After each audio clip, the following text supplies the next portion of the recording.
Here, let me send you a request for the camera. Video. There we go. Can you Yay! guys see me? What is happening? This is insane. There we go. I did it. Woohoo! I figured it out. I had to go onto my Thank you. phone. I was trying to use my laptop because I'm like 105 years old and I was like, how do I do this? And then I was like, I just need to get on the phone. It's the No, only way you're it's fine. gonna work. I appreciate you coming out and chatting with us. We are so excited to have you. Yay. I'm so happy to be here. We've been fangirling over your work for quite a while, so when you looked at my message, we were all screaming. Awesome. I love that. Well, everybody funnels in. If you want to introduce yourself and tell us a little bit about yourself. Yeah, definitely. So I am Nyla K, and I'm an author of ridiculously long, smutty works of fiction that are usually at some level of queer and insanely hot. So, and also like very complex. So they're like super hot, but also like hit you in all the feels, got all the complicated stuff going on, all the trauma. Like, just, yeah, that's why they're so long because there's just so much to go through. So many There's layers. so much trauma, so many broken characters, and just so much intense spice that never ends. I could definitely see that because I always go into your books and I'm like, ooh, I'm gonna have a great time. And then so you have me panting one chapter and crying the next. So it's like I don't know what to Yeah, get. pretty much. Yeah, it's like angst to the max, then, oh, all of a sudden, now they're banging. Cool. Yep. And And then it you goes on cry. forever and ever. Like, like, yeah, because I'm just about to release something. It's like, coming out tomorrow, pretty much, or like right now in certain places. And I was like, why are the sex scenes that I'm writing getting longer? Like, they are just getting long. Like, I don't We know if like enjoy it. soon they're just gonna take, it's just, they're so long. I can't help myself anymore. Just very involved. Just know that we're not complaining. It's good. I'm We're glad that gobbling it somebody up. appreciates it. Oh yes, we would definitely appreciate it. How did you get started into your writing journey? Was writing always a thing that you were involved in? No, actually, well, I've always loved to write. I've always been good at it. It's like, I'm not very good with like the math or the science or whatever, but writing has always been my thing. So, but I originally wanted to write. I went to school for journalism. I wanted to be like a magazine writer or something. So I went to school for that, which is like, and then I graduated and was like, there's no careers available. Like, you can't just hop right into that. It doesn't happen. So I started working like just with a corporate, I worked for Mercedes-Benz actually for like a while, for about 14 years. And then I moved to New York City. And when I was there, I started reading again. Like, I used to love reading when I was younger, and then, years went by, I just didn't really read that much. And once I moved to New York, I started reading again, and I started reading romance again. And I was just like, yes, like, this is great. I was having a great time. I'm like reading all these stories. I was like, I have so many ideas. Like, I have a lot of ideas. I could write something. Like, I easily could. And then I just started writing stuff like for myself, like just for me, and just for my own enjoyment. And then one of my friends was like, it's like really easy to self-publish. Like, you can just go on Amazon and just boop boop boop, like, there you go. And I was like, oh, okay, I'll give it a shot. Like, I didn't really think anything was gonna come from it.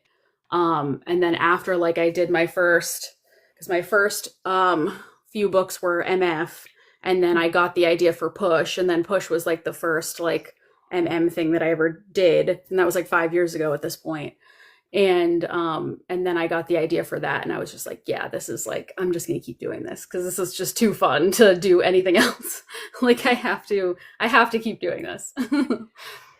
So it was What fun. inspired you to write Push? Because we just read that as a book club, and may I say, my jaw was on the floor. Yeah.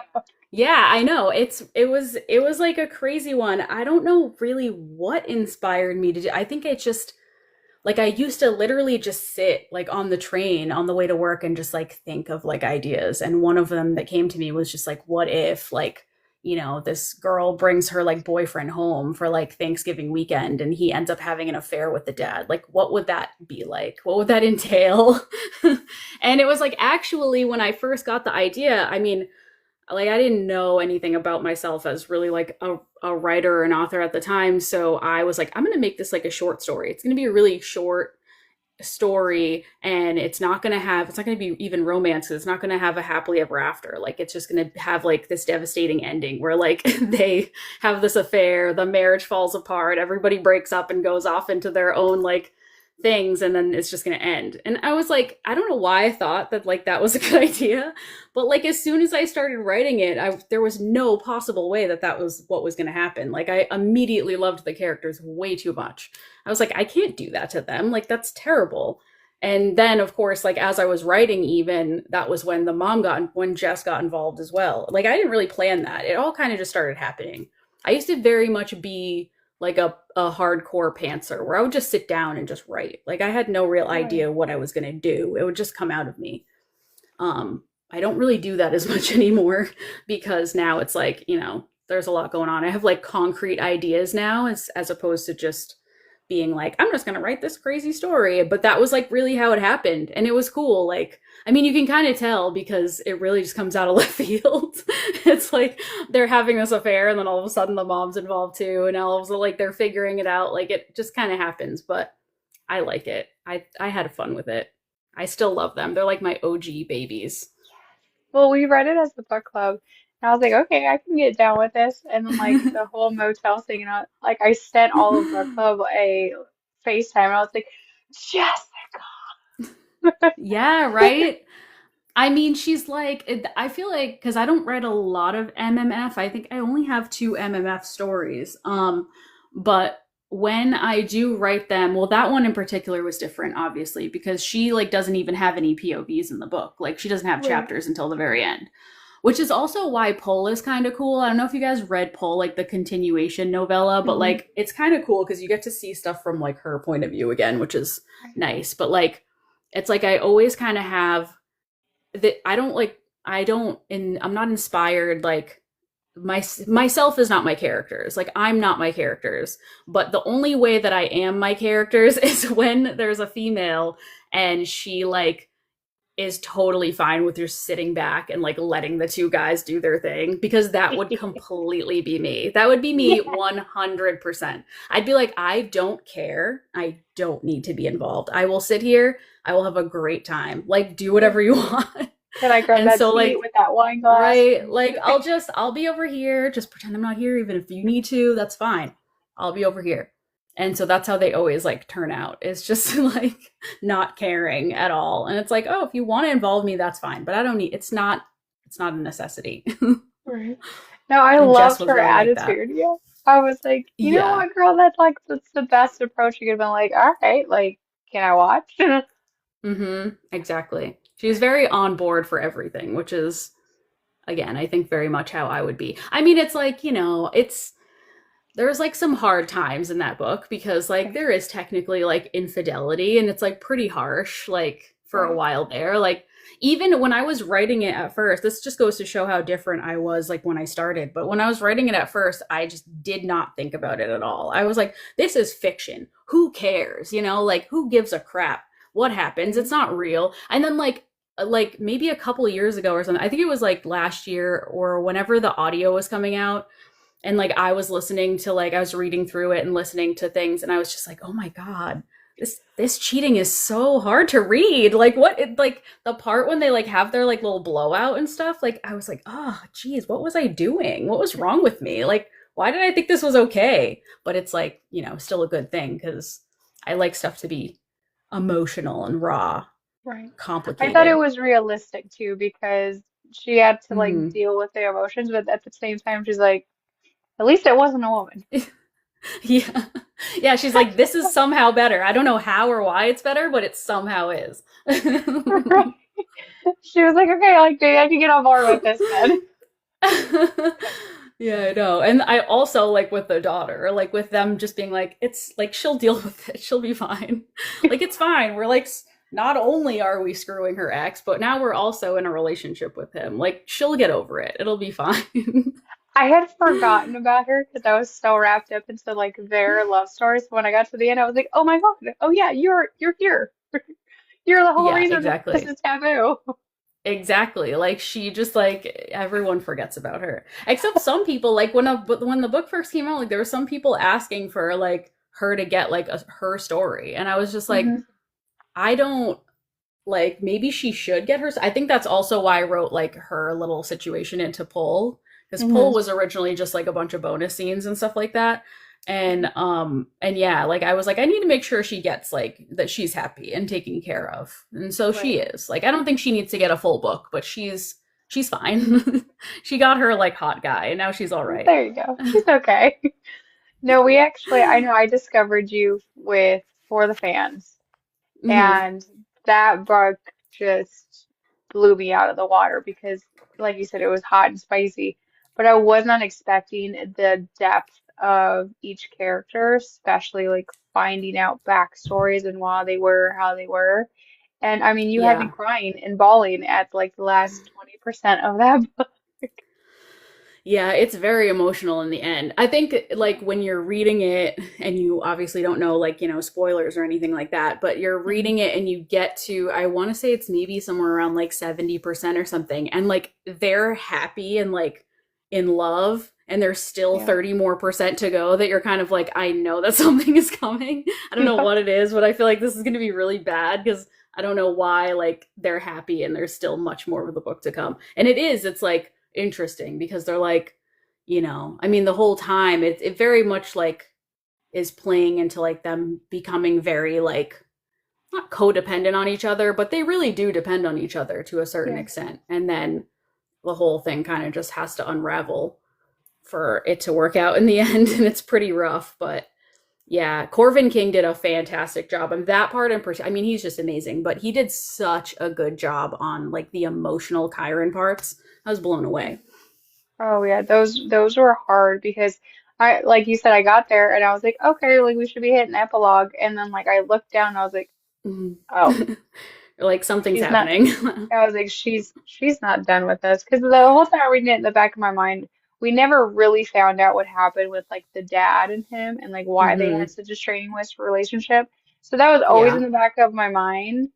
And then I was like, okay, like what's gonna happen? Is he gonna like do this blowout and that's going to be less 30%. What's happening? And then you like drop some breadcrumbs. I was like, oh, she's gonna make me Yeah. cry. Okay. Yeah, it was really tough. It was definitely like a tough one.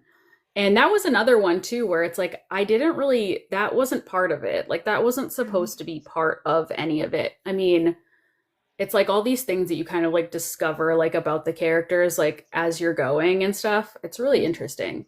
But also I have to say the thing that really wasn't planned at all was like Kyron and his dad like making up like in the end, like trying to Right. attempt like, their relationship and repair their relationship and everything.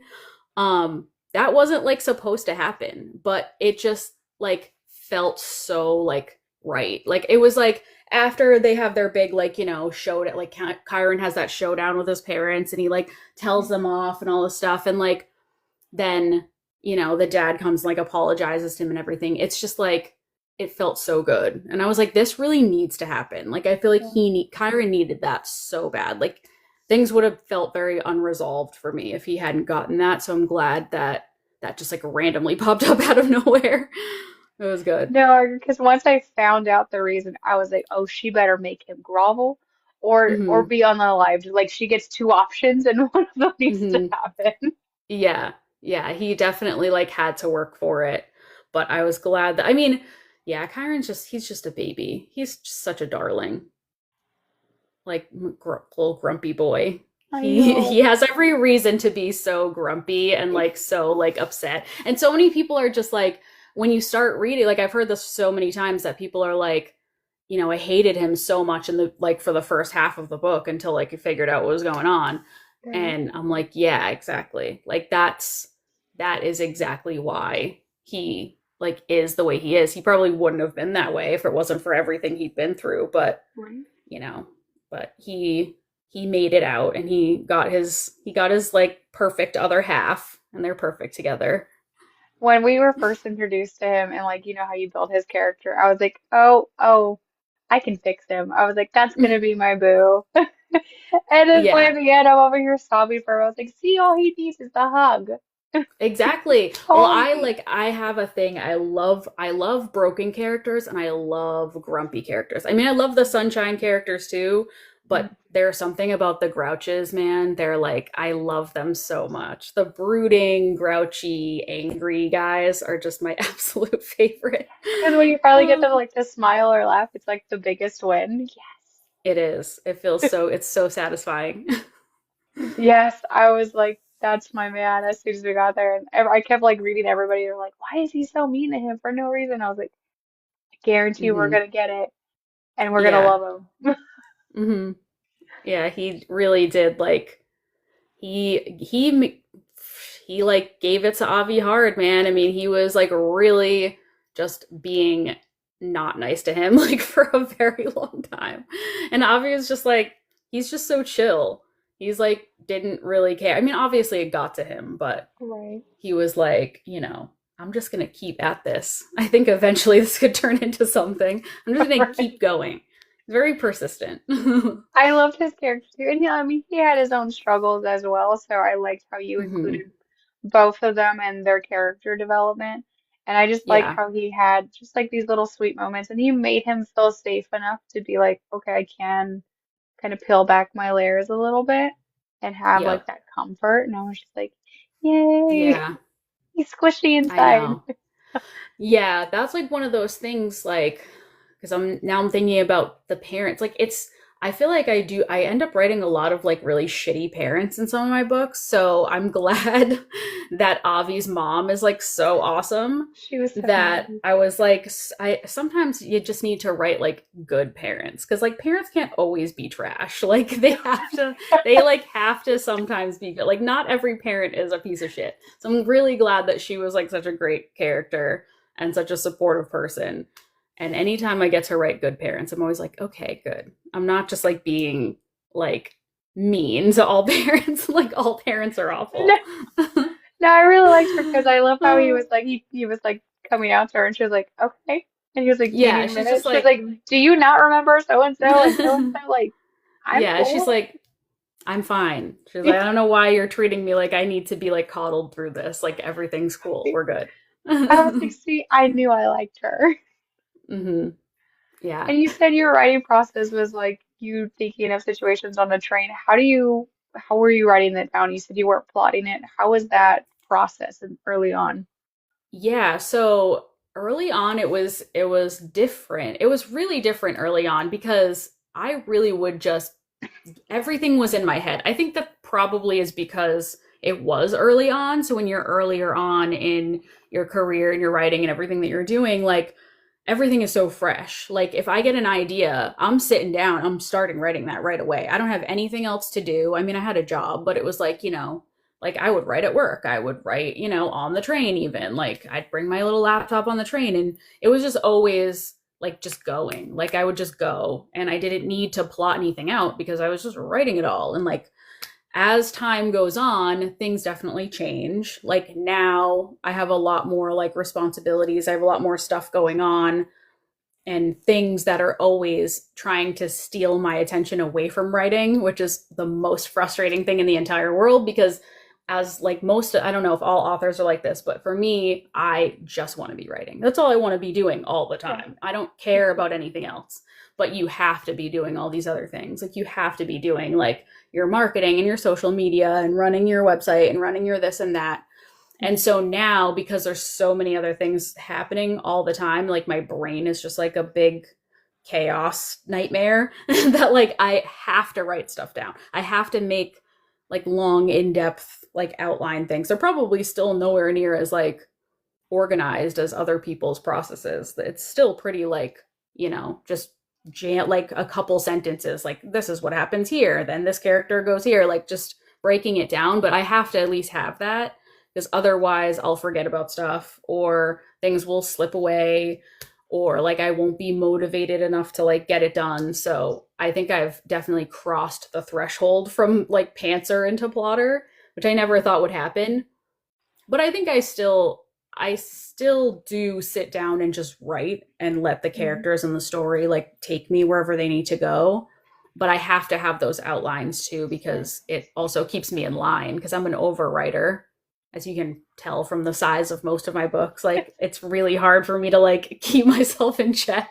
Like I would just write everything forever and just never edit it down if I could, but that's not acceptable. So I have to We're like not keep myself in complaining. line.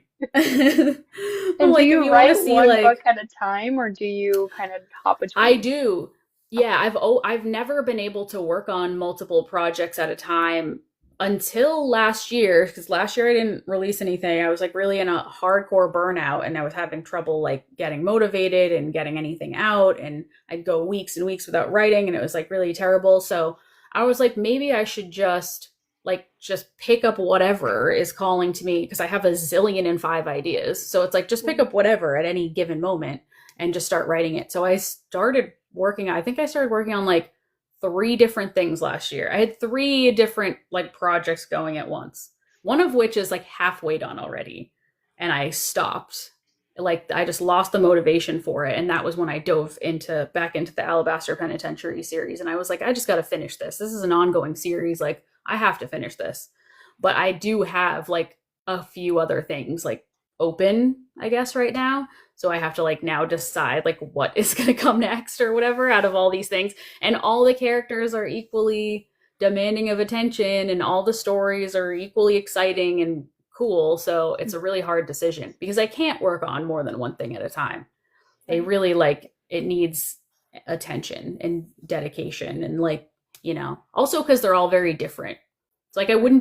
I feel like I wouldn't be able to work on like my dark romance series and then turn around and work on like, something more contemporary or whatever. It might be complicated. Right. I was just curious because you do have, some that are contemporary and then you have your darker romance. So I didn't know, Hmm. due to the darker romance and the themes, if you kind of needed like a mental break from that and then you would hop over to contemporary and that's how you kind of gave your brain a reset. I didn't know your process. Yeah. I am pretty jaded at this point. I don't really need like a break. Things are like the dark stuff that I write, it rolls right off. Like it does not affect me at all. To the point where I even have to like sometimes like check with people and be like, is this like too dark? I can't even tell. I'm like, to me it just is what it is, but like is this too much? Like but yeah, I usually just take a quick break to like get myself fully into like the other characters because Hmm. sometimes they're like the characters themselves can be very different. I feel like my books are very character driven. The way I write them definitely is anyway. The characters drive a lot. It's like their voices and what they want to do and say is like usually top priority. No, I agree because I feel like a lot of your characters, the reason I loved your writing so much was reading your characters. I feel like they have a real inner monologue. Like the things that they're saying are Mhm. things that would actually like pop into your brain. Like, our characters and for the fans, they're one of them is super sunshine, but he also like has the doubts, like, am I too much? Mhm. Is this why he leaves me? And I'm like, that's a common thing. You get like the jokester, the fun person, but behind closed doors, Yeah. you're like, am I accepted or do they only want me around certain times? So I loved how you included that because it Mhm. makes you think like they're real people, even though they're fiction. But we want them to be Yeah, real. exactly.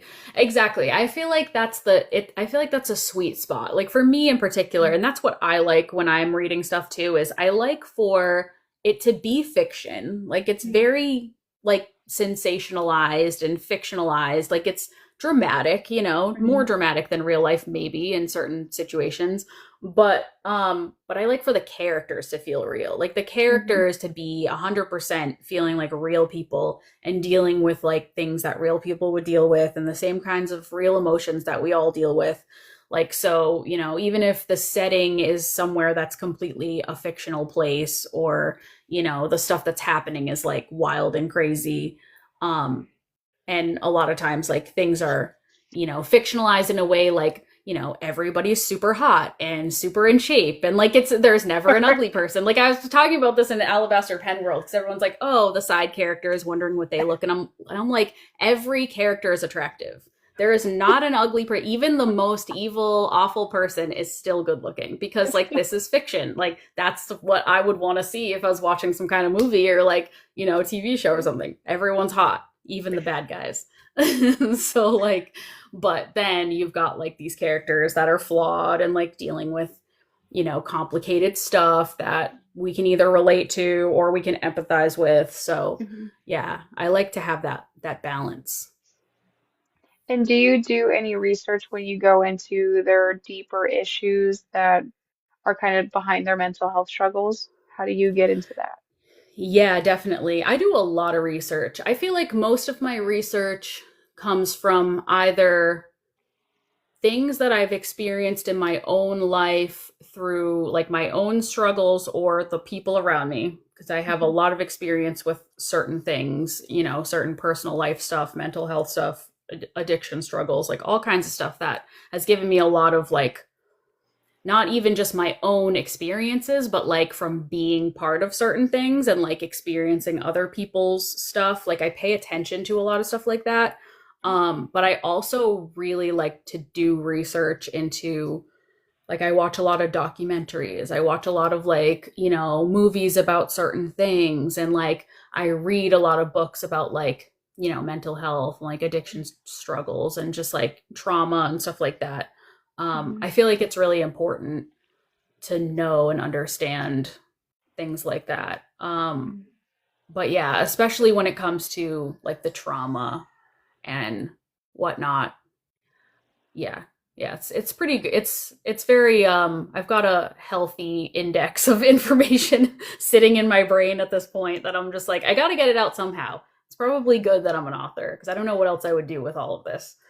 No, I feel like that makes sense because when I got to the end of For the Fans, all of the stuff in the beginning started to like all flip over like dominoes and click, click, click, click, click. And I was like, oh, that's Hmm. why he was so adamant about this. Like, he's not this, he's not this, he's not this. I was like, that is Yeah. clicking so much more now that we now know the backstory. So it's seeing that you put all those breadcrumbs in there to have like this reveal of what happened. I'm like, need to know like she's picking up on behaviors of trauma, like how much research is she putting in?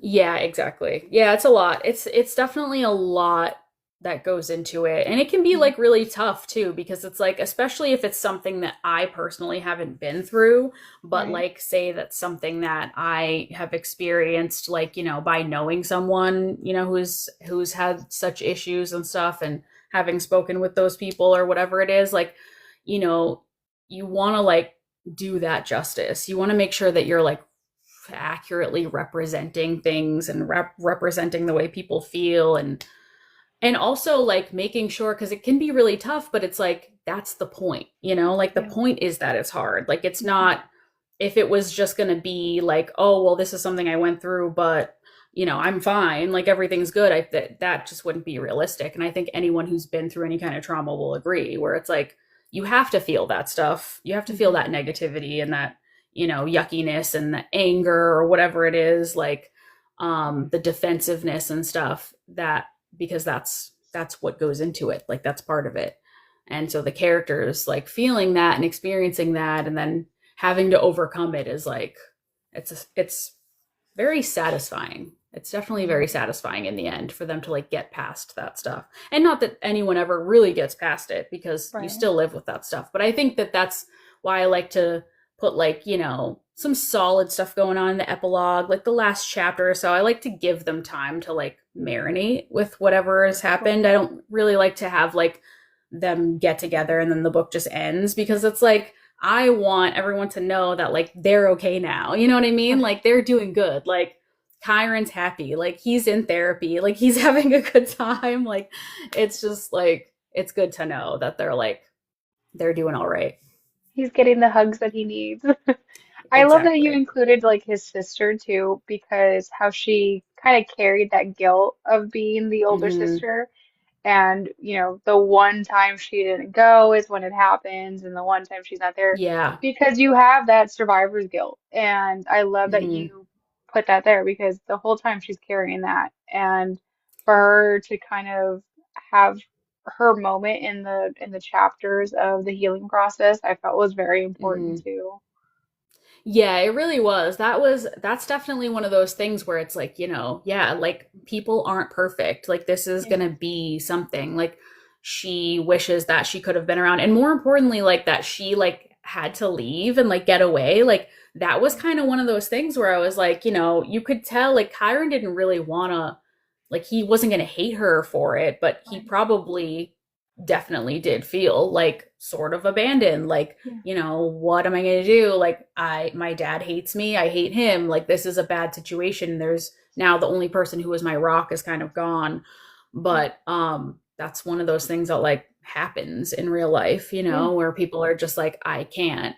And sometimes we have to act a little selfish and sometimes our family members can be selfish and it's just hopefully you can get past it. And I think that also like set like sort of the stage for Kyron to be like so in need of somebody to like Yeah. be there with him, like Mm. even if it's as a punching bag at first, like, a little bit, like somebody to be like, okay, who else is here that can just like kind of absorb all of this? That's definitely what Avi is. Like he's very much like able to just absorb all of that and just filter it through and be like, okay, it's fine. Right. That's why he's such a great character because he's like, I'm going to take all of this hate and stuff that you're spewing at me and I'm just going to be all right with it because, I know that there's more going on. He's very like centered. And Hmm. even times when he doesn't seem like he's mature, he is very mature as well. I do think that comes from like his upbringing because I feel like he did have like that good foundation. So he Hmm. sees, him acting this way. He was like, okay, you're just acting that way. Do you need a hug? And I Yeah, feel like that just exactly. like frustrated him more. And he was like, it's okay. We're not Hmm. we're not having a big deal. Yeah, it really is. It's like, I mean, also he's just, yeah, those are as much as, and I love the grumpy characters so much, but I love Hmm. the sunshine characters too because it's like that balance is just like perfect. Like if you have, like, I love the sarcastic, like, just like, I'm gonna keep pushing your buttons because it's so fun for me, like, to do. I love that too. It's just like the perfect offset of like Kyron's grumpiness is like Avi just being like, "Oh, really?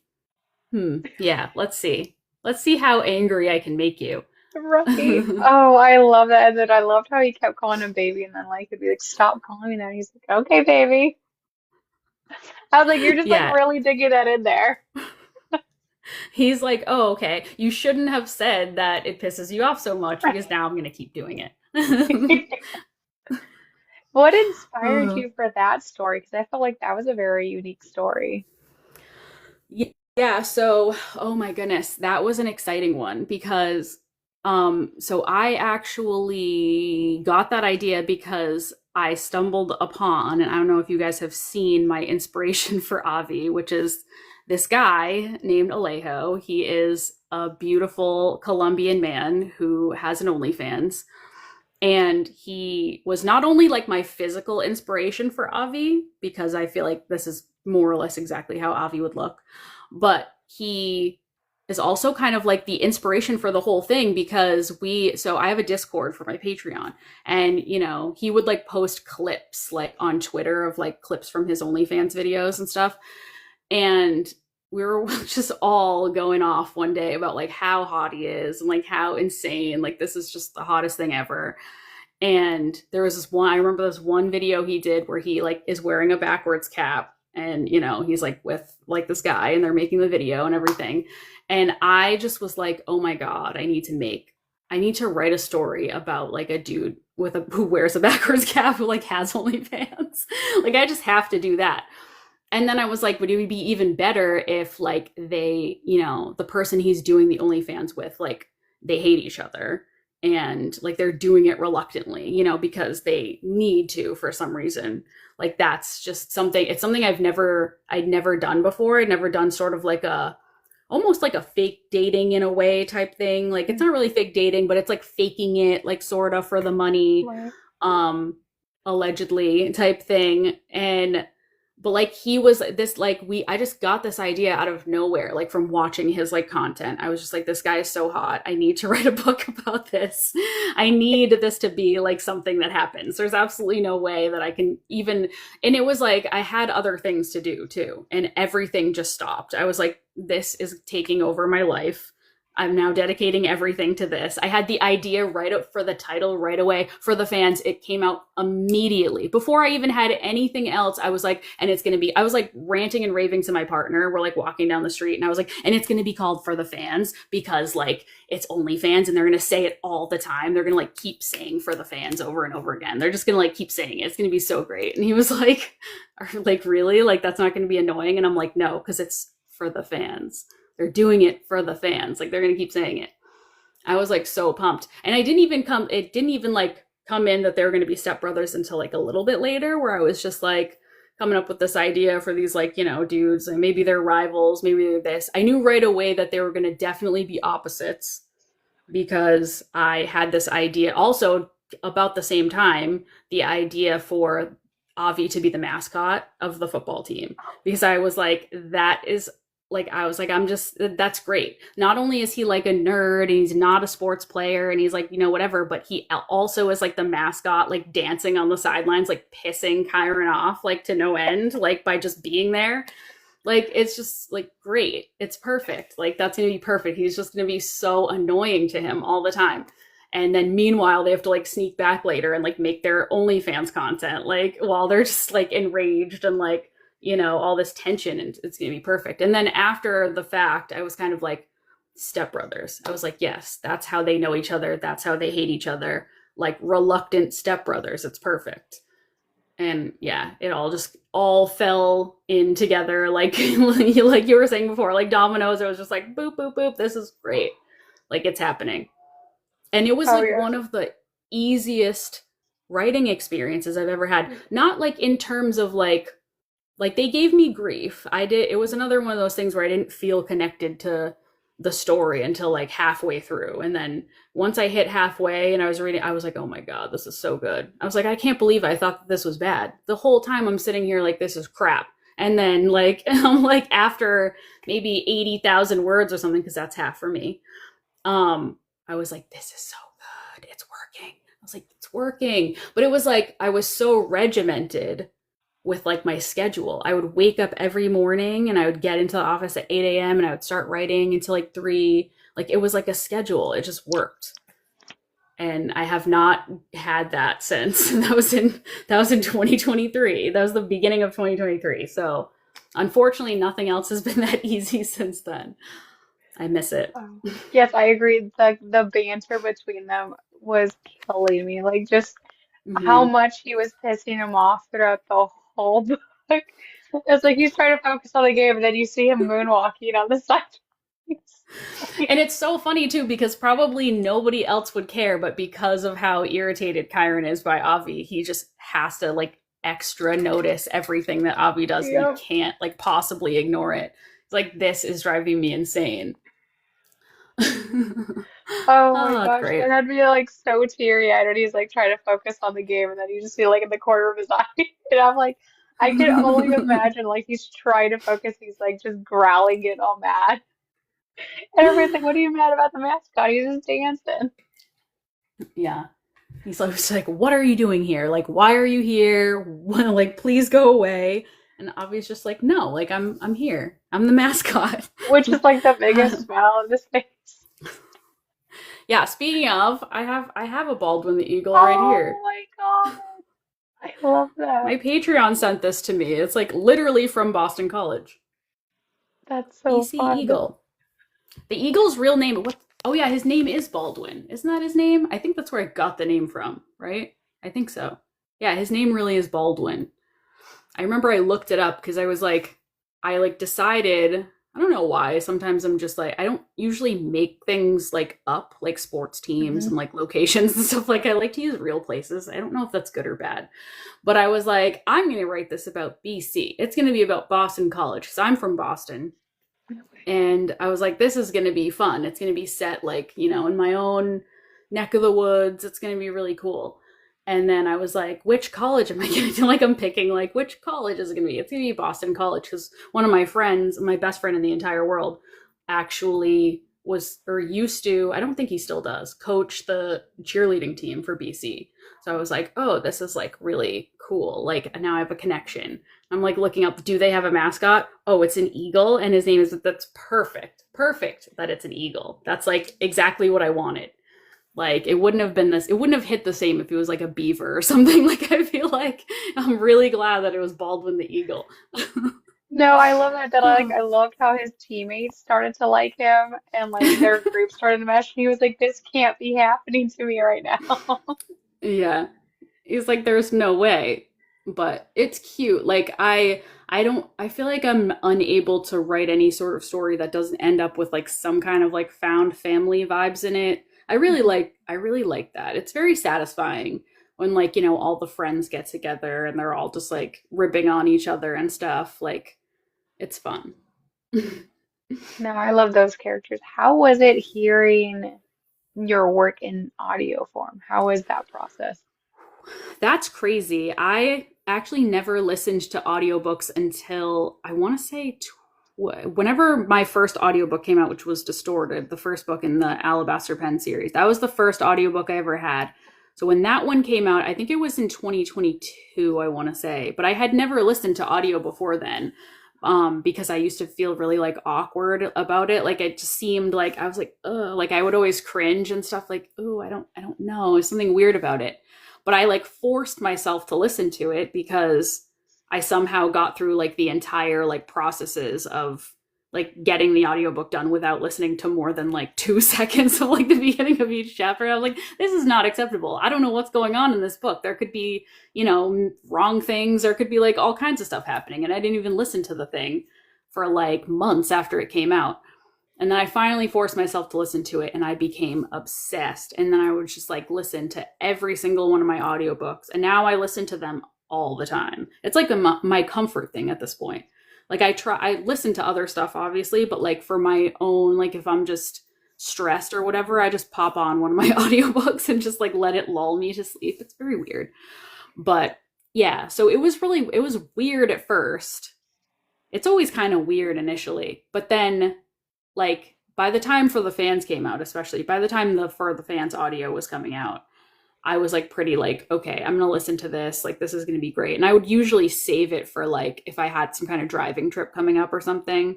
I'd be like, oh, like I'm driving to DC, so I'll have like, a 9 hour drive or something, and I can listen to this. And yeah, it was so satisfying.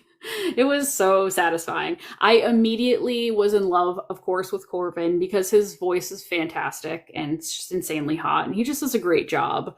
But also with Javi Wilder doing Avi and having them sound so different was like such a huge thing for me. I was so satisfied by it because I've like, had situations where it's like the narrators like kind of sound similar and stuff. Like it's sometimes it's unavoidable. But in this situation, they just sounded so different that I was like, this is like actually perfect because they really sound like fucking opposites. Like this is like how they would be. And I felt like Javi really did really well with the humor of Avi. Like he definitely nailed his like quirkiness for sure. And then Corvin was just like, brought in the angry angry growling of like Kyron being pissed off like constantly. Like yeah, it was very good. I had a great time listening to it.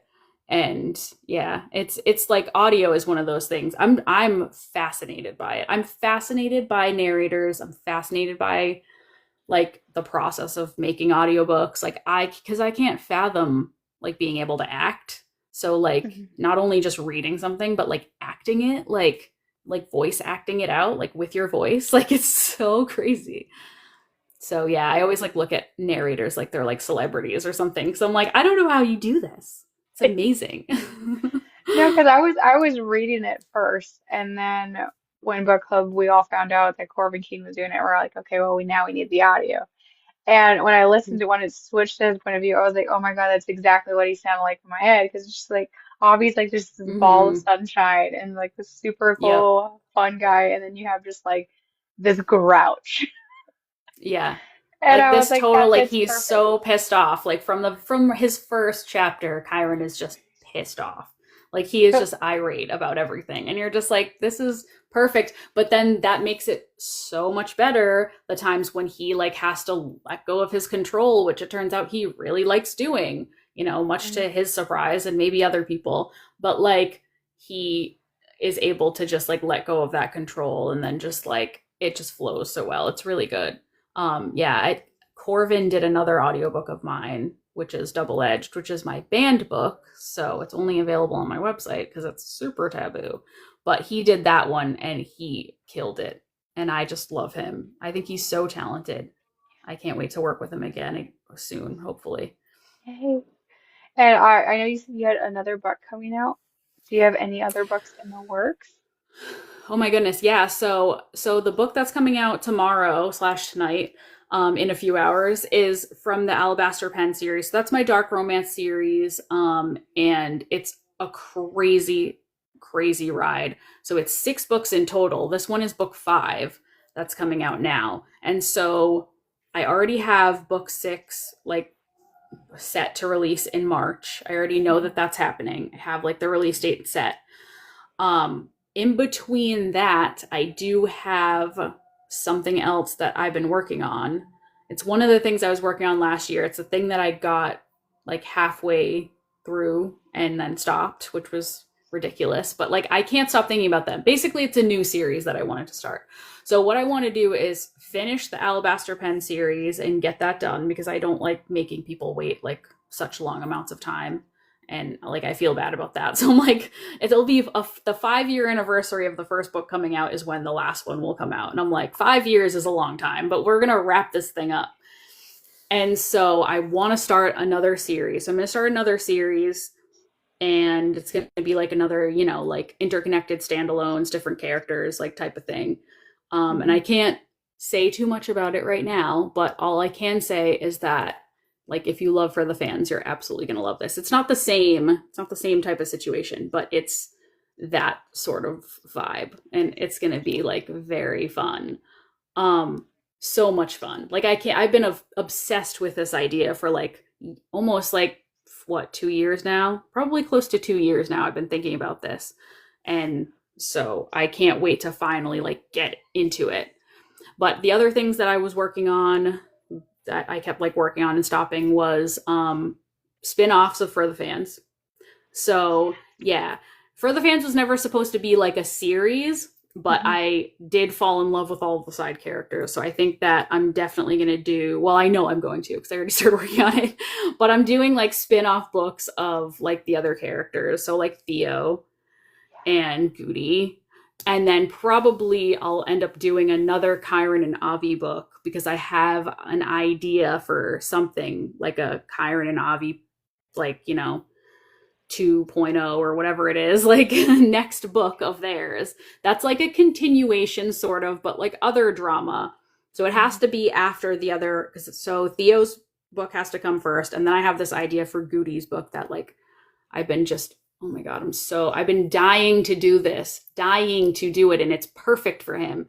So I just like need the time, but it's going to happen. And then as soon as that happens, it'll sort of like work its way into like, this other Chiron and Avi storyline that I've been like queuing up for myself. So yeah, that's like some stuff that, if I was a faster writer, it's not that I'm not a fast writer, it's that I write too much. So if I could just write less and not have it be so involved, then it wouldn't take me as long. But alas, at least I'm writing again. That's all I have to say. At least I'm writing again. And now I'm gonna get this stuff out there because I'm super excited about it. Theo's book I started working on. I have to I just yeah, I can't wait to get back into it. It was very interesting when I started it. It's interesting from the start. And Because you like put another some one of those things breadcrumbs that's yeah, about him in the I mean end, and I was like, I can say it. It's him and the coach. Like it's everybody kind of knows at this point. Like it's sort of obvious that that's what was happening. So that's what was happening. And but it's extremely a complicated situation. Like it's not just like a, oh yeah, like like age gap, whatever. Like this is it's very complicated. So there are a lot of moving parts to that one. But yeah, it's gonna be fun. And then Goody has his, and then Goody's like story is gonna be really like cool. It's like, yeah, that's gonna be fun. I'm so excited. We were just talking about side characters because I was like, when you have a really good book and like your books, we fall in love with the side characters as well. And I was like, Yes. you know what? Like, I want to know about him. I want to know about him. I even want to know about the best friend who had the OnlyFans for her like self Yeah, in the Frankie. beginning. I know people Yeah. talk about her sometimes too, and I'm like, I like haven't thought of anything for her like per se, but that's not to say that I won't in the future. But yeah, it's like one of those things where you're like I can't believe that I ever think that I can write a standalone because it always turns out that way where I'm like every character needs their own book. Like well like with Push, like I wrote like Tate's story. Like that's like what Trouble is. So Mhm. like Trouble is like Tate from Push's like story. Like I was like he has to get but with him I knew from the start that he was going to have. I was like if one person asks me for Tate's book, I will write it.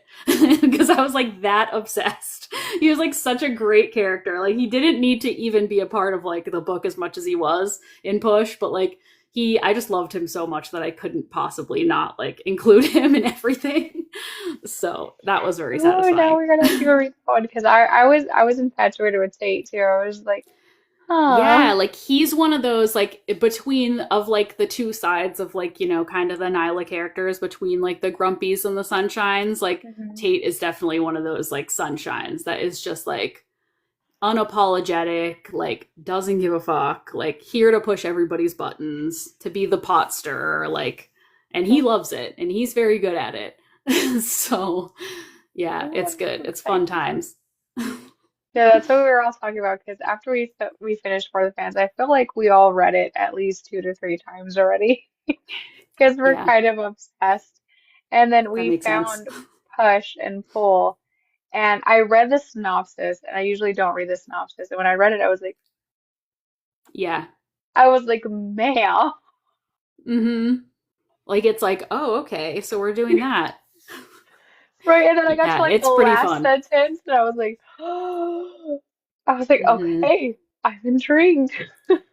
Yeah. Yeah, that same sort of vibe is like happens in so like in Trouble because by that point it's like, we already know what's going on with like Ben and Ryan and Jess and then we get to Tate's story and then they get to be friends and you get to see them like popping up in his story and everyone giving each other a hard time. Like it's fun. I love doing that. It's like my some of my favorite. That's why like the Alabaster Pen series is so satisfying for me because like there are these crazy nutbag characters that are like criminals and lunatics and stuff, but they still manage to like joke around with each other and just like give each other such a hard time and tease and like it's just like I love the found family vibes. I love a good found family.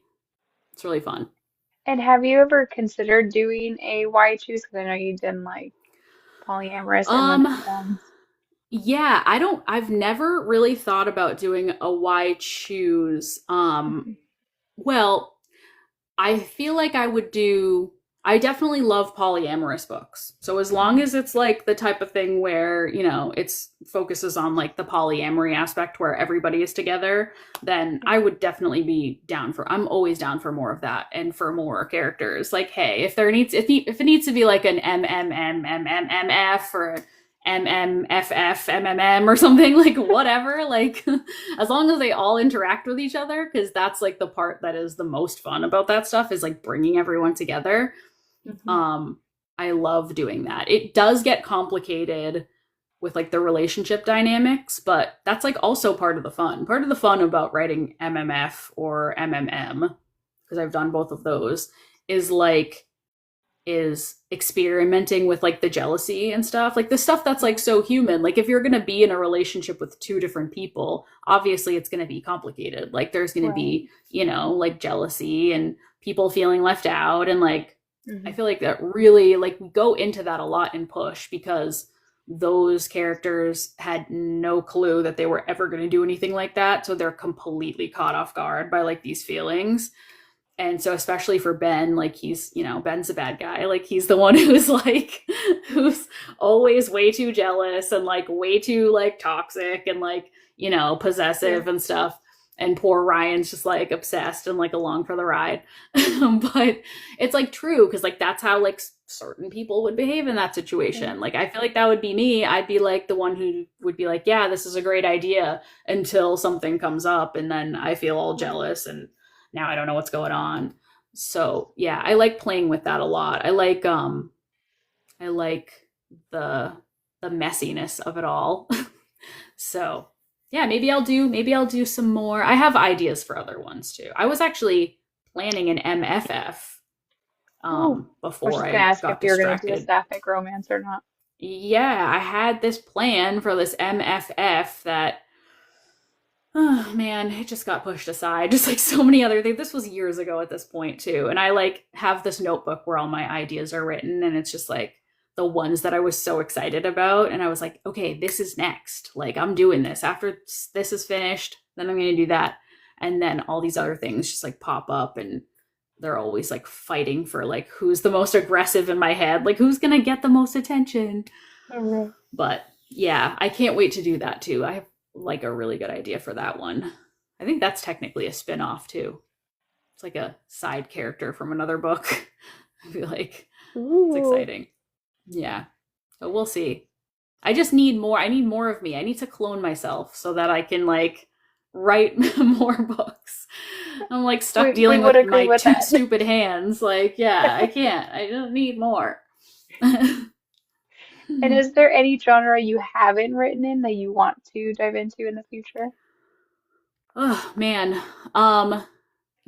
Actually, there's some. So with this series that I'm planning, that I'm like, going to probably announce probably this year, probably soon, in the next maybe like month or so, I will be announcing this because I'm very excited about it. But so this series is a thing where I wanted to try like doing not necessarily like genres, but like tropes that I was never necessarily a fan of. Like I was like, oh, if there's like a trope that I don't really like I want to do it. Like, So like mafia, it's not that I don't like mafia, it's just that it's not I don't know, it just never called to me that much. But in this series, like I'm gonna do mafia. I'm doing like a fake dating slash marriage of convenience thing, like which is something that I never was like huge into until my friend pointed out that For the Fans is essentially fake dating. I was like, no, you just blew up my whole like thing. I was like sitting here thinking I'd never done that before, and now you just blew it up. But like in a certain type of way. So yeah, there's like a bunch of stuff that I'm throwing into this new series, Rockstar, that I've never done before, that I was like didn't think I would do per se, that I'm like, I'm doing this. I'm doing all of this stuff. But like as far as genres go, I have a book that is a monster romance that like nobody knows about because like I don't talk about it that much. But it's MM. It's actually there's four different stories in this one book. So and they're all MM/MMM, like monster and like paranormal type stuff. And so yeah, like I wrote that. I published it maybe like maybe 2 years ago or something, but it was so much fun. It was so much fun to write. It was like the most fun thing I've ever written. There's a pirate and merman story. There's a werewolf shifter, like daddy kink sort of thing. There's like an angel of death and like, Grim Reaper type inspired thing. There's like alien clones, like all these different things, and it was the most fun thing I've ever written. So I was like, I definitely want to do that again. I definitely want to do more like like paranormal, whatever you would call it, monster type stuff that's not contemporary. So I want to do more of that in the future too, for sure. 'Cause I had a I'm a blast sucker writing that. for monster romance. So I'm gonna go have to download that after this. Mm-hmm. It's called Wicked Things. It's so much fun. And also because there's four stories in it, it's like you can read that. You don't have to read them in order. They're like great little palate cleanser stories, like so super duper spicy, like low angst, like just really a good time. It's a perfect Halloween read. And Halloween girlies, it's coming up. So, I mean, it's already pretty much Halloween time. Halloween. That's what I say. So, all I'm year is Halloween. It's So, like it's once we there. You once should we check it out. finish Fourth of July, I'm like, all right, light the candles, officially Yep. Halloween. We already did our Halloween like decoration shopping. Like, it's already done. See, I'm glad you think like that. My oldest, she's born on Halloween, so I'm like, see, like that's how much I love Halloween. I had my kid on Halloween. hmm Yeah. Like now I have an excuse to celebrate super hard every So like year no go. matter what. And do you have any signings planned? I know you're going to Vegas in October because we are all going there to see you. Ooh, yay, awesome. Yes, I'm so excited. I'm so excited to be in Vegas. And that's really the only thing I have for this year left, except for I'm doing like a local Barnes and Noble signing in Pennsylvania, in a couple weeks. So that's just gonna be a little thing, in celebration of the new For the Fans paperback that's coming out, the publisher release. So that's gonna be a big thing. Um, but yeah, so I think Vegas is the only thing I'm doing this year. And then next year, I'm going to Kink and Ink in Dallas, and that's in April. So that's going to be fun because that is like a book convention slash tattoo convention. And like I'm big into the tattoos. So that's, as soon as I saw that, I was like, yep, that's for me. Like that's for me 100%. That was made for me. So there's a huge dark romance crowd going to that one. And then I think also, oh yeah, so then I'm doing next year also Wanderlust, which is the one in San Antonio, which is put on by Wander's team, the photographer. So that's going to be really fun because I love everybody who's going to be there. So that's just going to be like a big party. I don't know if that's all I'm doing next year. I can't even remember my schedule. I might have one more thing. I can't remember. But yeah, I'm trying to like scale back the sign. I'm trying to do more small signings Hmm. lately and stuff that I can drive to too because I got in the last like couple years I got crazy burnt out from travel. Like I just came back from Australia, not just came back, but I was in Australia for Babe um in June. And that was an amazing trip, but it burnt me the hell out. Like these long traveling like trips is just like it can be a bit much, especially if I'm trying to like, write and get stuff done and stuff. So I'm kind of limiting it to maybe like one or two like signings, like big signings, conventions a year, and then like maybe some little local stuff sprinkled in that I can drive to. But the good thing is I love driving, so I have no problem driving for like 10 straight hours. As long as I can pop the audiobook in, like I'm Hmm. good. So give me anything in like a 10-hour like radius and I will drive to it. Do you have a like favorite character that you've related to the most that you've written, or a favorite line that you've written? Ah, that's a hard one. Um that's really hard. Um yeah, I don't know. I love all my characters. So it's like picking a favorite child, but I really anytime someone asks me who my favorite character is of mine, I always say Dash from Distorted. Because he's like everything. He's just like such a special character. He's everything I love in a lot of my characters, like kind of put together. Like he's like a combination of a grumpy and a sunshine. Like he's super duper broken, but then also finds like ways to be happy about stuff. Like he is just like he's my little darling angel. I love him so much. But I also usually tend to say Avi as well because Avi and Tate from Trouble, they mean a lot to me. Um, yeah, they're very special characters. But um as far as lines go, that's a really tough one because one, it's really hard to remember things that I've written like without being like looking at it and then being like, "Oh yeah." Um but I just will mention I'll just mention anything that has to do with For the Fans since we're already talking about it. But yeah, I really love the whole when Kyron says like slow down broken boy and let him catch you. That's like one of my favorite like things ever. It makes me like I get emotional even thinking about it because like when I was writing that story it was like very like this was like a time for like he was just so like needing to like stop running, and he like finally did, and it was just very, very satisfying. So yeah, I like that one. Yes, I was gonna say because there's so many lines that you wrote in that book that I just like highlighted because I was like, oh, Mm-hmm. like this line made me cry, or like I love the way that this line was. So I'm always wondering if you like you wrote something in there and you were just like, yeah, I put that in there Yeah. and that's gonna rock. Yeah, I know. There's some of them like sometimes I'll have a line where I'm like, I know this is like fucking awesome. Like this is just like I can't believe I wrote this. Like this is great. And then like other times I'll write something and it'll just come out, and then it'll turn out to be like everyone's favorite line. Like the one I always write in for the fans is like, tell me you think I'm beautiful. Like everybody always like loves that line, and it's like one of the most like highlighted like parts of the book and all the stuff. And like I didn't like really think about it at the time because it was just them being them, you know what I mean? Like this was just like Kyron and Avi being Kyron and Avi. But like I'm so happy that like people love it so much, because it really is like a super special like moment for them. That whole like entire chapter of them like, you know, having this like time together, and like all the how like each time that they like make one of their videos or make content, like it just keeps changing and like getting different, and like as each time like something's a little bit less like forced or a little less awkward or whatever it might be. So yeah, I really love that. And I love you mentioned that you were gonna have them say it's for the fans, it's for the fans. Yeah. Because I actually really loved that you did that because it got to the point like, are you recording? Like, and he's like, I don't even have anything. He's like, well, get it recording. He's like, okay.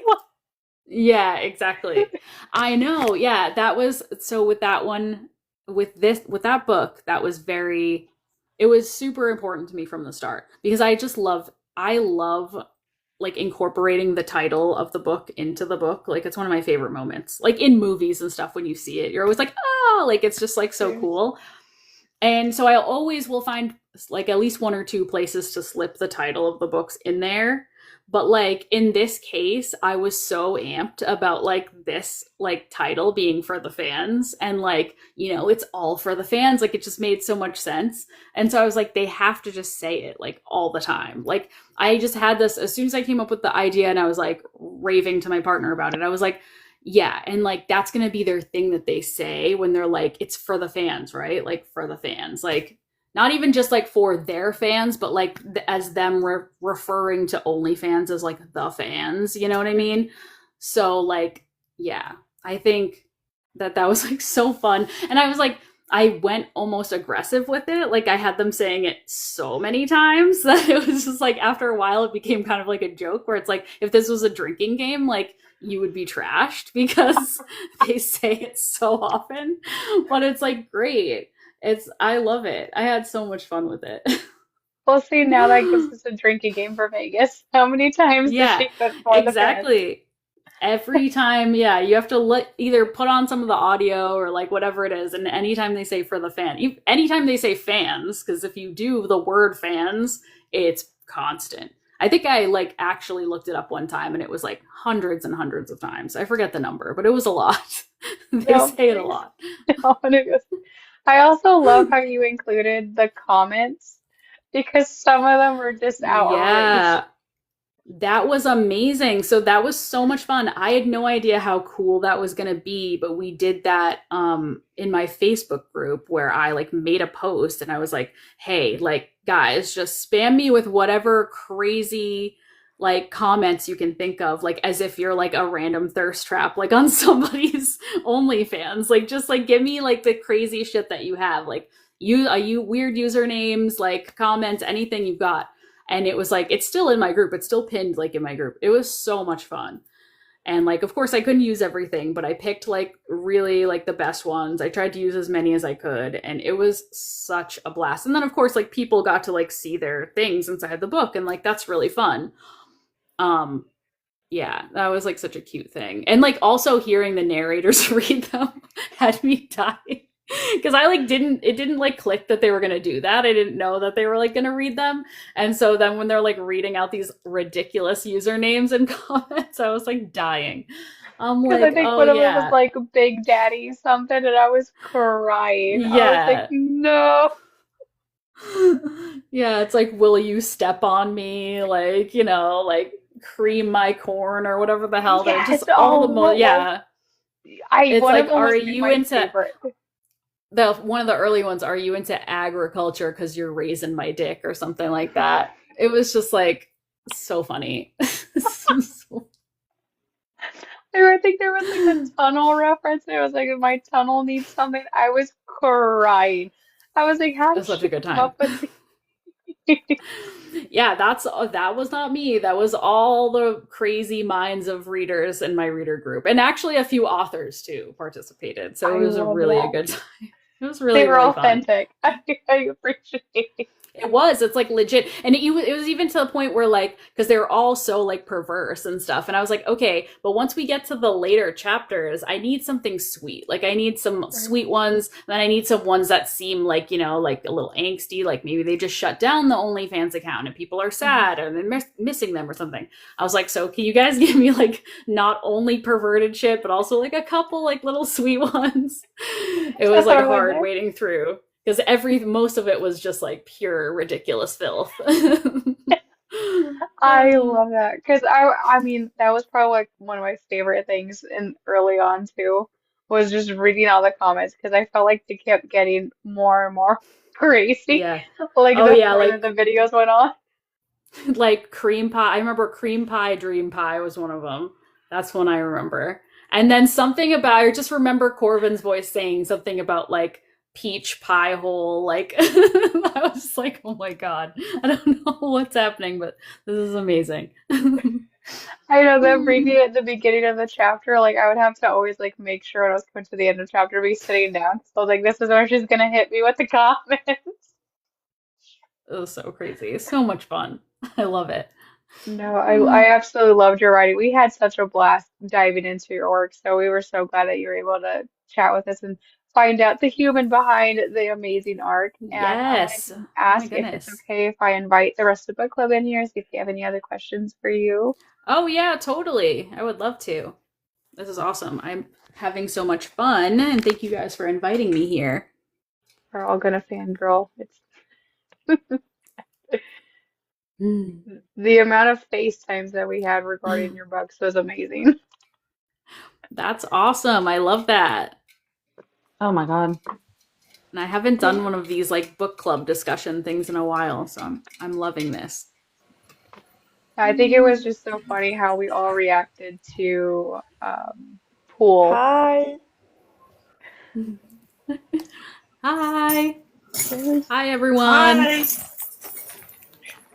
one Hello. of Everybody's our here. Oh amazing my guests. goodness, it's so exciting.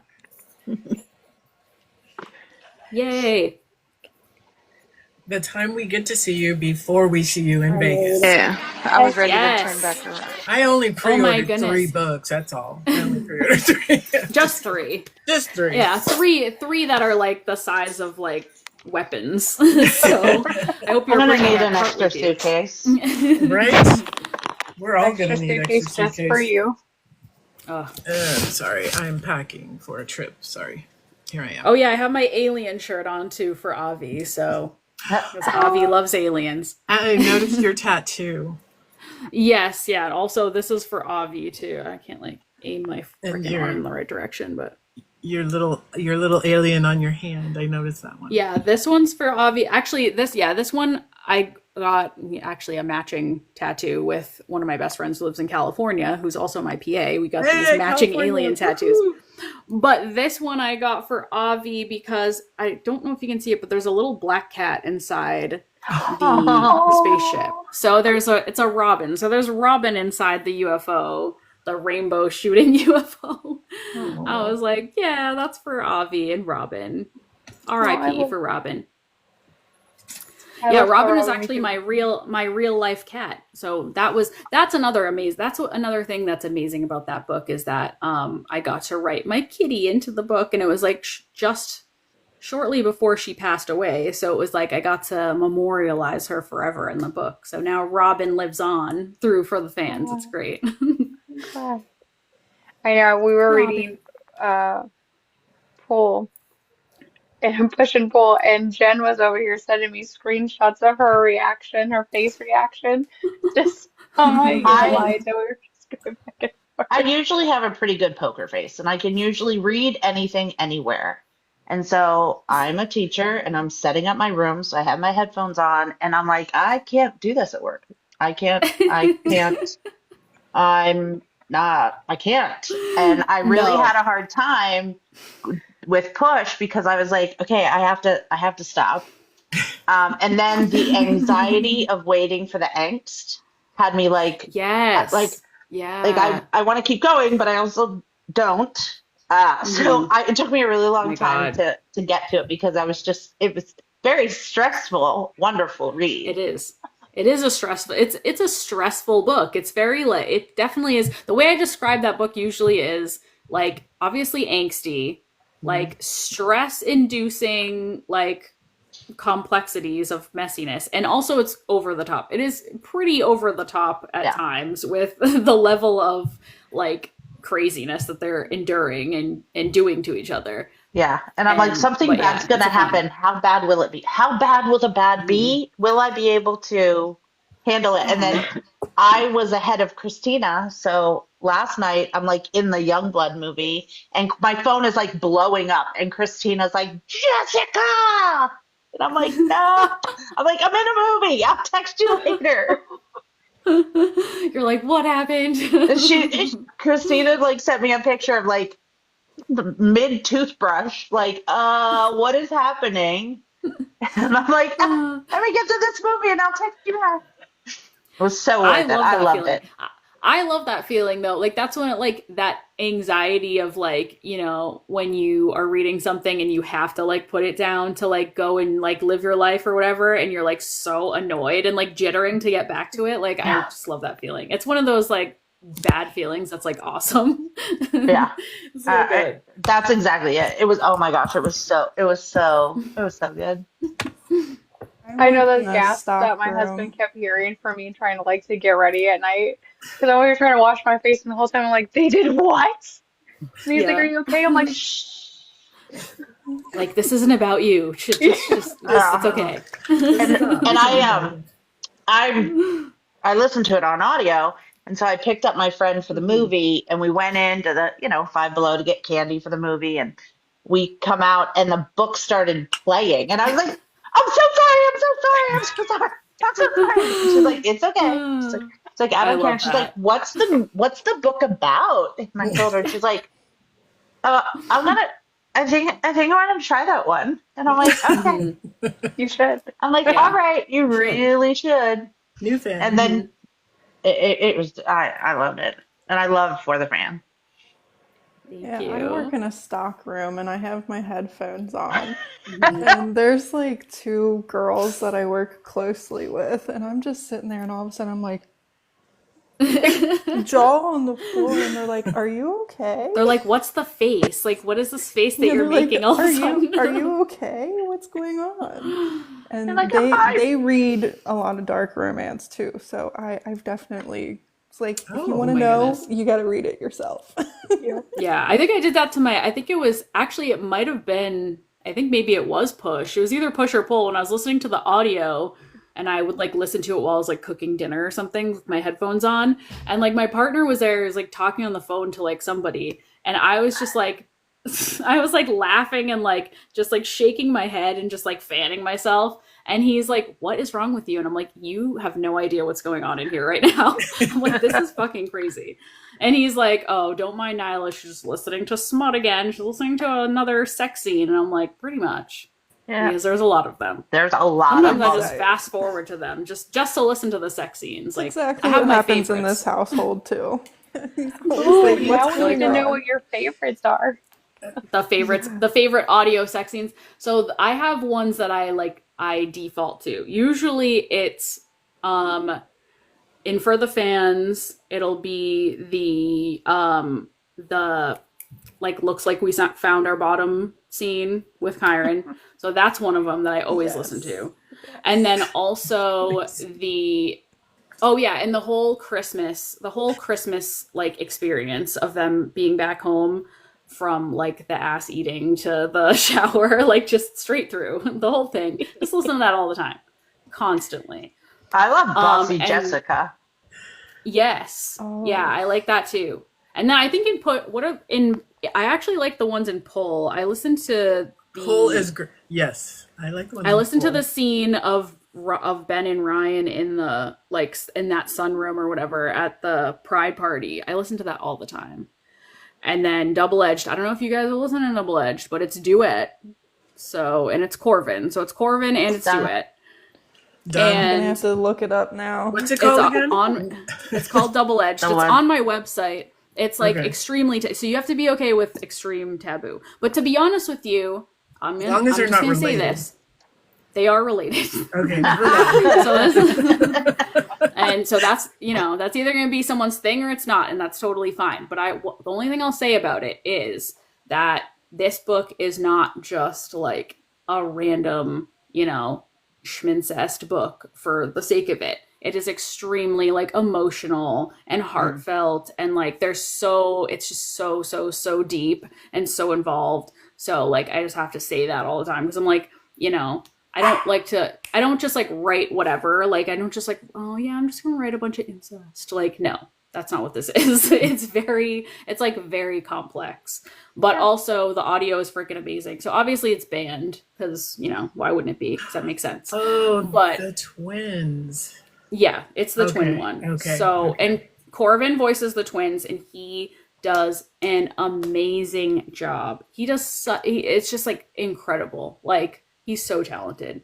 But there are several chapters of that book that I listen to all the damn Oh my time. God, Saxon And James. then also I listen to Scenes from Trouble, which is the spin-off of Push, because there are a few chapters of that one where the sex scenes just go on and on and on. There's like one of them, there's like I think it's like chapter 17. This is a like 45-minute long like sex scene. This thing goes on. And I literally was like, so one of the narrators, his name is Christian Leatherman, and he's like so sweet and so talented. And I like literally had to be like, I'm so sorry. Like, do you need me to send you like a care package with like some like chocolates or like some tea or like something? Because I just feel really bad. Like you went in like 45-minute long sex scene. Like that thing went on forever. And he was just like laughing. He's like, it was a good time. We had fun. I was Do you like, need okay, cool. Gatorade and electrolytes? Yeah, like you need something. Like you Protein need like shake I and feel Gatorade. like, are you dehydrated? Like, are you sick now? Like, what happened? One of the people in the Yeah. chat keeps asking, do you ship to the UK? Oh, I do. Yeah. I mean, unfortunately, the shipping is costly, but I definitely Very. do ship to the UK. So I have a website shop where I sell like signed books and stuff. And right now we're out of Double Edged, but we will be restocking it soon. Because my entire life has been on pause for the past like 30 days trying to finish this book and get it ready for release. So now that it's like almost out, I can finally like live again and be a human.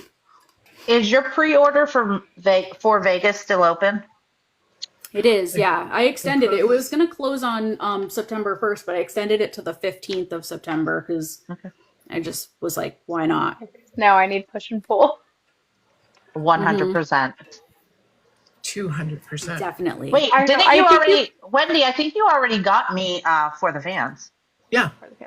I told you. You I I already think already you pre-ordered that one. have like changed how I look at taboo because usually like, when everybody says taboo, I'm like, oh, okay, like I'll I take know. it I'm kind of cautiously. thinking Now maybe I we see should your name and I was like, try. I got it. Let's take it. Let's go. Yeah.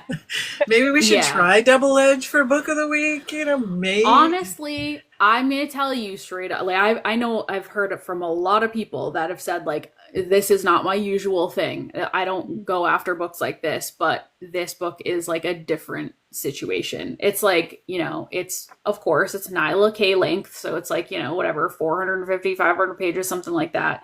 And it's like, yeah, and it's also MMM, so it's like the twins and their stepdad. That's like where a lot of the taboo comes from too, is like the addition of the stepdad because like he's older than them and it's like this whole thing, but it's just so complex. But the audio is fantastic. It's my only time ever doing duet because duet is like really expensive.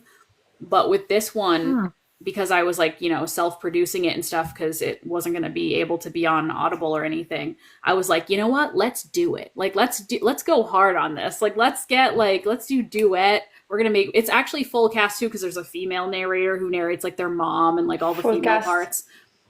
It's like so cool. Like it's just really, And and I wish I could do all my audiobooks like that, because it really makes a huge difference. so we can It's get the crazy. audio on your website. Yeah. Yeah. So on my website it's there. Um and you listen to it, download and listen to it through BookFunnel, which I actually Oh, really like cool. their app. I I like like the audio BookFunnel thing through too. their app. Yeah, me Yeah, It's I too. like works really well. BookFunnel does work well. Crazy. I like it Mm-hmm. a lot. Now we're all gonna go get it I now. want to ask you Right? something.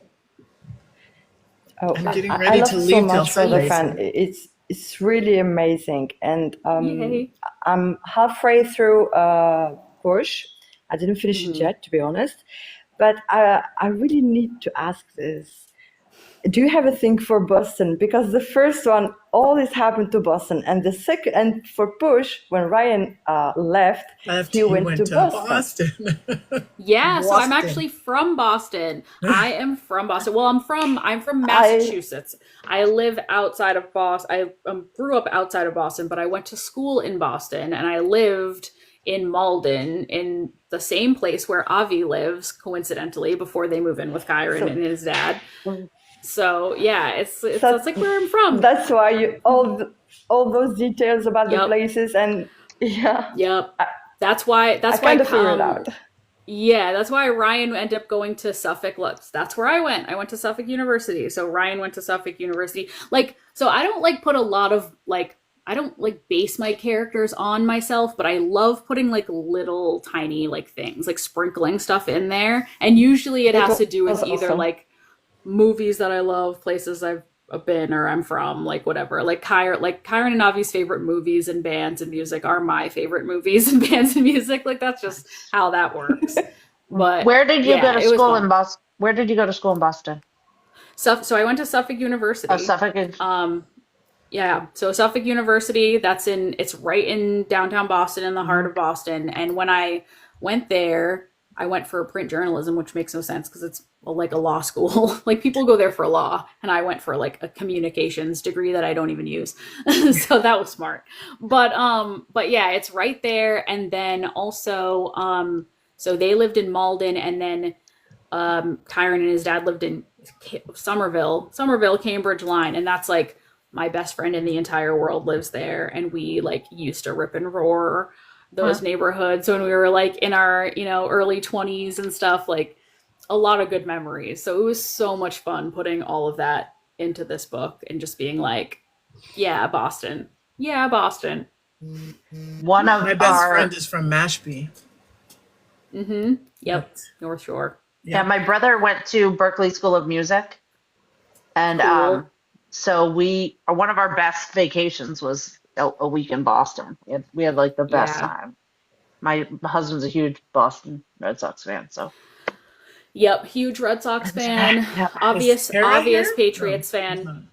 Though I Is, had to become, I didn't have to, but I did actually somehow, for some reason, become a fan of the Philly Eagles because of For the Fans. It's the most random, probably ridiculous thing to like so many people ever, that I literally became a fan of a football team because I wrote it fictionally into my fictional book. Like it just makes no sense. But like I literally, like I remember I was writing the end of For the Fans, and I knew that Kyron was going to get drafted somewhere. And so there was it was like whatever season that was end of 2022 going into 2023. And so it was a playoff game, and it was the New York Giants versus the Philly Eagles. And I was like, whoever wins this game is where Kyron's going to be drafted. And so the oh, Eagles won because Awesome. they ended up going to the Super Bowl that year and losing to the Chiefs, but they, won the game. And I was like, okay, so it's Philly, like, and I mean, I would have liked it either way because I lived in New York for like 8 years and I love New York. But I mean, let's be real. The Eagles are an overall better team than the Mm. Giants. They're just so much more fun. And it like really works too because like, so Boston, like if you know anything about Boston, like Patriots fans are insane. Boston sports fans are insane. So are Philly fans. Philly fans are also absolutely crazy. So like it really works. Like they're like two sides of the same coin. It's like kind of perfect. well, I So think he should have yeah. got drafted by Dallas, but that's just Yeah. me. That's just And me. Christina. You know, You Yep. know. Someone did bring up Oh, that Ashley said from an his eagle to coping another. mechanism for his Yep. panic attacks, the Oh, yes. palm yeah. It's line good. map. How did you Yeah. come up with that? Yeah. Oh my That goodness, was that was very unique. another thing. That was another thing that kind of just came up out of nowhere. Like it was just I feel like it's something that I like have thought of before. It's like a random idea that like this just popped into my head before, like, just as like a person. Like I was just like, palm lines. Like it's an interesting thing. And I've had characters in the past who like, will do things like they have like nervous tics where they'll like tap their fingers or something to like calm themselves down. And so I was like thinking about that and then all of a sudden I'm like, Kyron's looking at his hands after the game, because he's stressing after like this losing this game. He's looking at his hands. It's like imagine that he's like imagining them as like, streets and, roads that he knows because that's comforting and like yeah, it was very cool to like tie that in. There's a lot of different like home stuff that like gets tied into like the storyline. Um which is like very satisfying and I think very important. Like, Kyron's whole thing of why he didn't leave. Like he could have graduated and gone somewhere else. He could have gone to California like with Bridget or whatever, but he didn't want to leave Boston because like, it kind of would have felt like maybe like admitting defeat and he's like too stubborn and proud for that too. So he wouldn't have allowed something like that. But yeah, that's cool. I loved how unique that was because I never thought of that. And like people that have anxiety, Hmm. like you said, they have their like tics and stuff. And when you said that, I was like, Yeah. I love that, and I love how he went to his palms and like started to map it out on his paws. And I was like, that's such a big moment Hmm. for them. Yeah, when he tells Avi about it, like, oh my goodness, just swoon. I know you had me sobbing, and I was like, this is such a big moment. I know. I Mhm. love that whole part. So That's another sweet, part that I honestly. listened I to love it. also. Yeah, with them and like with their whole fight, like about the OnlyFans too. Like, with them, like that drama really just feels good. And then the resolution, like, because, like, yeah, that's another thing with that audio. It's like, yes, I really love the spicy parts, but I also, like, love their, like, swoony, like, parts when they're, like, finally together, like, and they're just, like, yes, like, I love you, I love you, I love you. They're so corny and, like, amazing. I That just love fight it. broke my It's so heart. cute. That Yeah. fight Yeah. broke my heart, Like, honestly. this isn't Hmm. just for the fans. Come on now. Mm-mm. Absolutely not. They're like, who are we fucking kidding at this point? Like, Right. come on. Mhm. No, we are absolute huge fans of your work. So I want to thank you again for coming out and chatting with us and letting us get to know you. Yes. And I feel like this Thank process just you. makes us adore your work even more. So Mhm. wanted to thank you for that. And we do appreciate you looking and doing so much research into your characters because I feel like they're very, very relatable and you'd make us fall Yes. in love with them and we can learn from them, but we also feel represented by some of them. So wanted Yeah, to thank you for that definitely. as well. Thank you. That means so much. That's like the ultimate thing as like an author is I want to make sure that like people not only get enjoyment from my books, but like can feel like, seen and like can relate to people, like, whether it's even good or bad. Like some of it might be like hard, but it's like to Mhm. relate to that and then in the end, that's probably why I love romance so much too, because it's like you're guaranteed a happily ever after. So it's like it's gonna work out and like it does and it feels so good. Um, so yeah, thank you for that. And that's awesome. And I'm so glad that you guys are going to Vegas. This is gonna be Oh great. yeah, we We're gonna have will so much all be. fun. We're gonna have to buy you a drink. Yep. Absolutely. Yes. A new Woo drinking woo, game. Vegas. I know. And We'll then, play the Not For the me. Fans drinking game oh God. every time we say For Oh, the Fans. Yeah. Take a sip. Take we'll And I miss the was gonna signing. ask if you're okay if we can take a group photo, if you wouldn't mind. Yes. Yeah, Oh, we definitely. can make it fireball. Oh yeah. Oh yeah, we did that. We did that when I was in Philly because I did a signing in Philly last year, I think. And yeah, we like went out for like this special Eagles night, like for Kyron, and we all did like a shot of Fireball. It was disgusting, but it was great. It Every was time you said awesome. I'm not gay, take a shot. Oh my gosh. I'll be on the floor. Oh my god, for All real. right. All right. Are we ready? Yes. Ready? One, two. Got no glasses. Okay. I think I got it. Wait. Munch. We get- Mons, where'd you go? Okay, ready? One, Hit two. the wrong button. I was trying to do a screenshot too. 1, 2, 3. Okay, I think I got it. But thank you Yay. so much for joining us. We truly appreciate it, and Yeah, I hope thank to you dive guys for into having more me and for and listening to me definitely have you. ramble. And everybody, Thank please you for being here. read the Alabaster Pen series because that book is coming out in a few short hours. Oh my goodness, what am I gonna do? It's coming out in like 2 hours. I gotta So is go. Well, this I book hope you one have an of I the gotta go amazing. lay will this down. be book one of the series It's or book 5. oh it's book It's It's book five. book 5. 5. Oh, I got some Yeah, catching this up is to a do. Is it? I have a mhm. question about that. Is it an interconnected standalone? Interconnected Yeah, channel? so every book is a different couple, but the storyline is like, connected. So it's like you kind of have to read in order because to get the full storyline, but every book Okay. has In like its order. own HEA and its Okay. own, yeah, exactly. It's best to read in Okay. order. But like you'll really get, I think and so this one is mostly MM, but book 2 is an MMF too. So if you like MMF, there is one of those thrown in there, and that female character she's a It's fine. badass. We She's love all it of us. Like anyway. she's all Um, of us. For real. what is that pretty thing Okay. behind your shoulder? I That was just artwork? Oh looking at yeah. that. I'm not gonna lie. I don't know if that's gonna get us like intro. Oh no, his hand is covering it. It's fine. Yeah, this is that's a calendar from like 2 years ago, but it's I still have it up because it's hot. But it's Brad Welch. Brad Welch is the artist who does that. There's another one here. I don't know if you can see this one. It's Holy like there's a crap. glare on it, but Oh, Ooh. yeah, Brad. that is Hello. Hello? that's Gay Robin. All right. Yeah. Gotta love it. Mm-hmm. Gotta love it. That's the Yeah, he's other thing I an like. amazing artist.